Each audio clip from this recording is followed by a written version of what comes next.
మా నాన్న తరం కష్టపడింది, మా తరం ఆస్వాదించింది, కాని ఈ తరం కేవలం పరుగు పెడుతోంది.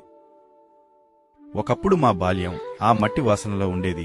సాయంత్రం అయితే చాలు వీధి అరుగుల మీద కూర్చుని ఆడుకునే ఆటల్లో ఉండేది. వాన వస్తే మాకు సంబరం. కాగితం పడవలు, బురదలో గంతులు, అమ్మ తిడుతున్నా లెక్క చెయ్యని ఆనందం.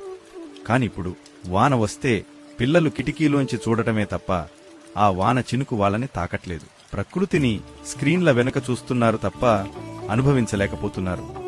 అప్పట్లో ఆకలి వేస్తే అమ్మమ్మ చేతి గోరుముద్దలు ఉండేవి. 10 మందిని ఒకే కంచంలో తినేవాళ్లం. పచ్చడి మెతుకులైన అమృతంలా ఉండేవి. అక్కడ ప్రేమే రుచిగా మారేది.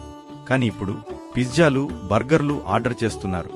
కడుపు నిండుతోంది కాని ఆ మనసు నిండట్లేదు. కరెంట్ పోతే మాకు పండగ. డాబా మీద వెన్నెల వెలుగులో అమ్మమ్మ చెప్పే కథలు వింటూ ఎప్పుడు నిద్రపోతామో మాకే తెలిసేది కాదు.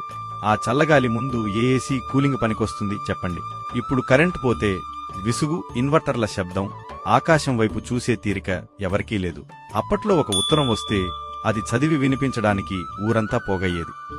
అందులో ఉన్నది కేవలం సమాచారం కాదు, ఒక ఎమోషన్. ఇప్పుడు వాట్సాప్లో క్షణాల్లో మెసేజ్ వస్తోంది, కానీ అందులో ప్రాణం ఉండడం లేదు. దూరం తగ్గింది, కానీ మనసుల మధ్య దూరం పెరిగింది. మాస్టారు కొడితే ఇంట్లో చెప్పడానికి భయపడేవాళ్లం. ఎందుకంటే చెప్తే నాన్న ఇంకో 2 తగిలిస్తాడని. ఆ భయమే మమ్మల్ని ప్రయోజకుల్ని చేసింది. ఇప్పుడు టీచర్ చిన్న మాట అంటే చాలు పేరెంట్స్ స్కూల్ మీద పడుతున్నారు. గురువు అంటే భయం పోయింది, భక్తి పోయింది. దెబ్బ తగిలితే అమ్మో అని అరిచేవాళ్లం. మర్నాడు మళ్లీ అదే ఆట.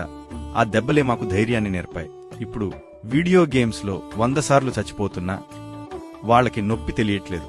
అందుకే చిన్న కష్టం వచ్చినా తట్టుకోలేక ఈ తరం కుప్పకూలిపోతోంది. టెక్నాలజీ మన చేతికి ప్రపంచాన్ని తెచ్చింది నిజమే, కాని పక్కన ఉన్న మనిషిని దూరం చేసింది. మనం సంపాదించింది ఆస్తులు కావచ్చు, కాని కోల్పోతున్నది బంధాలు, జ్ఞాపకాలు, మానవత్వం. ఇంకా సమయం మించిపోలేదు. కనీసం సెలవులకైనా మీ పిల్లల్ని ఊరికి తీసుకెళ్ళండి. ఫోన్ పక్కన పెట్టి వాళ్లతో మాట్లాడండి. మట్టిని తాకనివ్వండి, మనుషులతో కలవనివ్వండి. ఎందుకంటే బాల్యం ఒక్కసారే వస్తుంది, అది మిస్ అయితే మళ్లీ రాదు.